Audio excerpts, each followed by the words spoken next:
Queridas hermanas y hermanos, hoy el Evangelio no necesita mucha explicación porque en pocas palabras nos enseña el camino no solo para desarrollarnos y ser felices, sino sobre todo para alcanzar la vida eterna.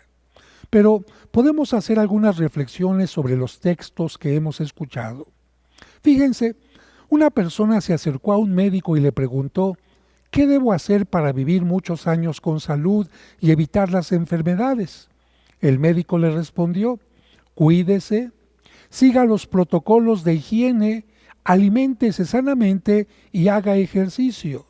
Aléjese de la comida chatarra y de las personas y lugares donde pueda contagiarse. Después, la misma persona se acercó a un psicólogo y le preguntó: ¿qué debo hacer para tener buenas relaciones y ser feliz? Él le respondió: sea usted mismo, procure tener salud mental, evite las relaciones destructivas o de dependencia y los vicios, pero sobre todo tome decisiones buenas y correctas y tenga buenas actitudes, especialmente en los momentos difíciles. Tanto la respuesta del médico y la del psicólogo fueron excelentes, pero aquella persona se enfermó muchas veces, se llenó de conflictos y rompimientos, se contagió de una enfermedad importante y murió muy joven. ¿Por qué? Porque las recomendaciones que le dieron son muy buenas, pero nada fáciles de cumplir, porque exigen convencimiento, constancia, esfuerzo y disciplina. Elementos que son muy necesarios: convencimiento, constancia, esfuerzo y disciplina. Por eso, lamentablemente hay gente que se enferma constantemente y se llena de problemas todos los días, porque no es suficiente el conocimiento. Ya lo decía San Pablo: aunque conozca los grandes misterios, si me falta el amor, de nada me sirve. Y el amor exige convencimiento, constancia, esfuerzo y disciplina. Si queremos estar sanos y ser felices, debemos tener muy claro que no es suficiente con conocer el camino, es necesario caminar, recorrerlo. Tampoco basta saber qué medicamento necesitamos y tenerlo, hay que tomarlo. No basta tener el aparato de ejercicios en casa, hay que usarlo. Y aplicado esto a nuestra parte espiritual, no basta conocer los mandamientos o saberlos de memoria, es necesario cumplirlos. La primera lectura de hoy nos menciona que para el pueblo de Dios fue muy fácil escuchar los 10 mandamientos que Moisés les entregaba en nombre de Dios. Pero la historia completa de este pueblo que leemos en la Biblia nos menciona que no siempre los cumplieron, y eso los llevó a situaciones muy difíciles y peligrosas. Sabemos que llevaban consigo dentro del arca de la alianza las tablas de piedra con los mandamientos, pero eso no era suficiente. Era necesario que los grabaran también, que los llevaran también dentro de su mente y que después, lo más difícil, los pusieran en práctica. Porque de nada sirve la ley si no se conoce y reflexiona, si no se aprende y sobre todo si no se hace propia y se pone en práctica. Y una forma de aprender las cosas, aprender la ley, los mandamientos, es como cuando hacíamos nuestra síntesis en los días anteriores a hacer un examen. ¿Se acuerdan? Incluso hacíamos un pequeño acordeón en el que sintetizábamos lo más importante que teníamos que saber para poder responder adecuadamente. Pues eso hizo Moisés después de darles el decálogo al pueblo. Les entregó una primera síntesis con lo más importante de los mandamientos. ¿Cómo lo escuchamos en la primera lectura? Amar a Dios.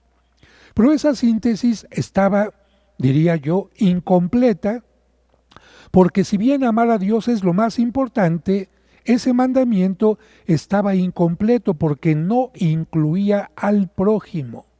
Quizás por eso algunos judíos, maestros de la ley, se conformaban solo con dar culto a Dios.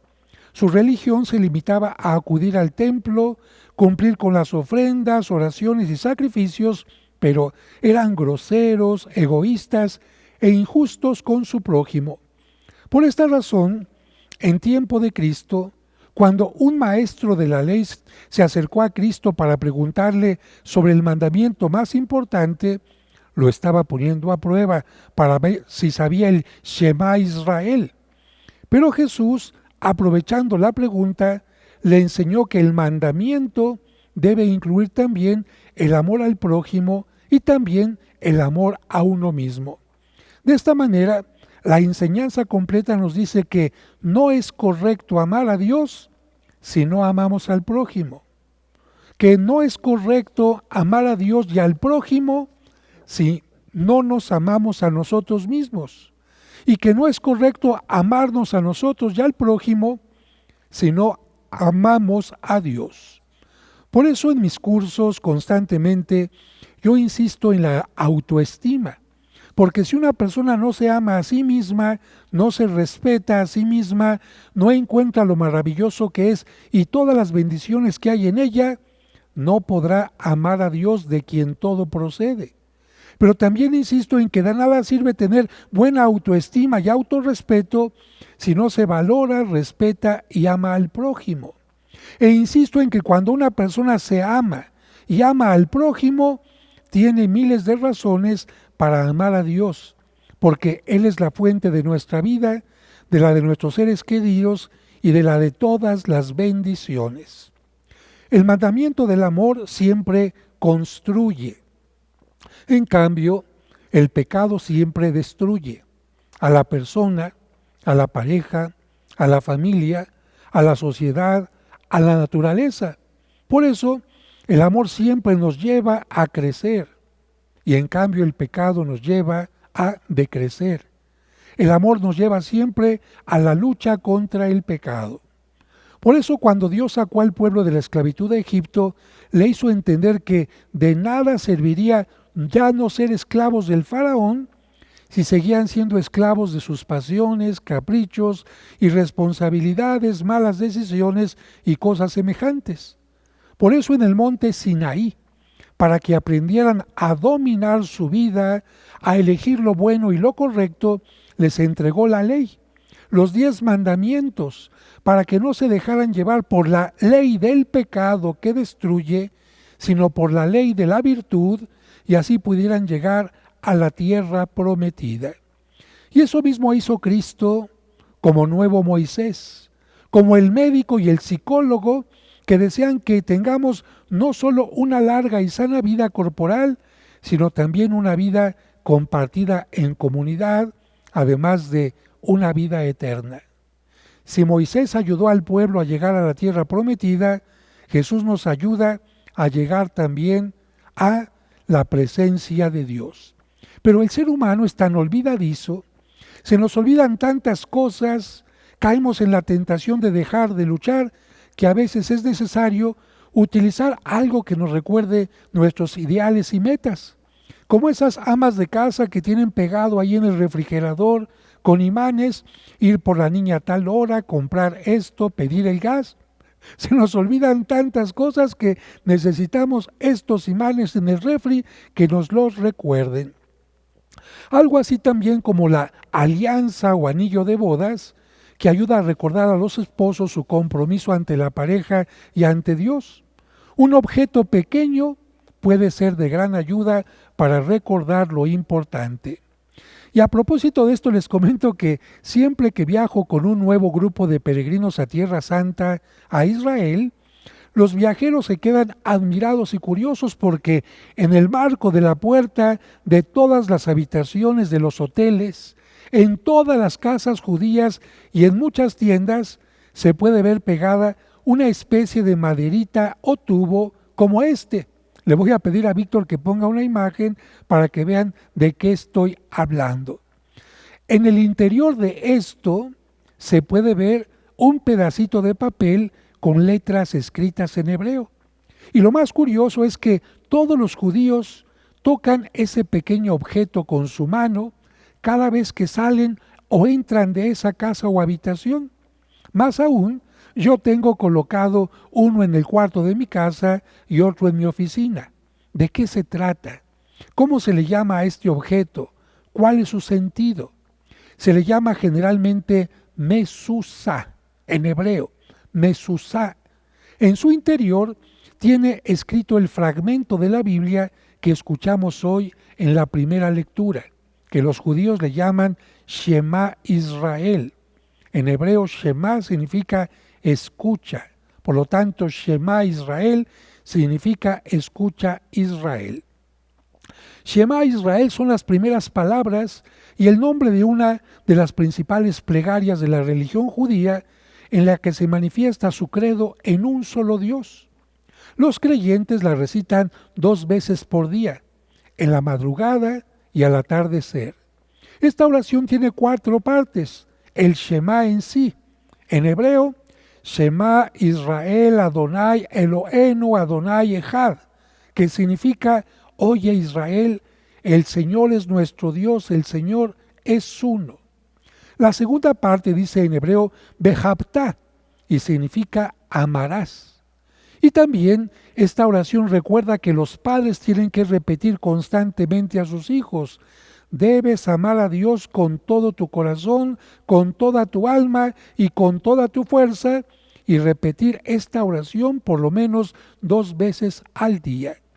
La tercera parte del Shema dice en hebreo, Behayá, y esta palabra significa cumplirán, y enseña que quien cumple con esto que ha mencionado el mandamiento, quien cumple los preceptos de Dios, es bendecido, por ejemplo, con la lluvia y la cosecha, pero quien no los cumple es causante de maldición como sequía, hambre o pobreza.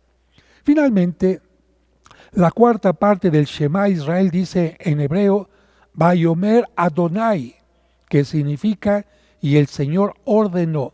Es decir, es un mandamiento. Es interesante ver pues cómo un pequeño objeto puede recordar el amor y la devoción que debemos tenerle a Dios.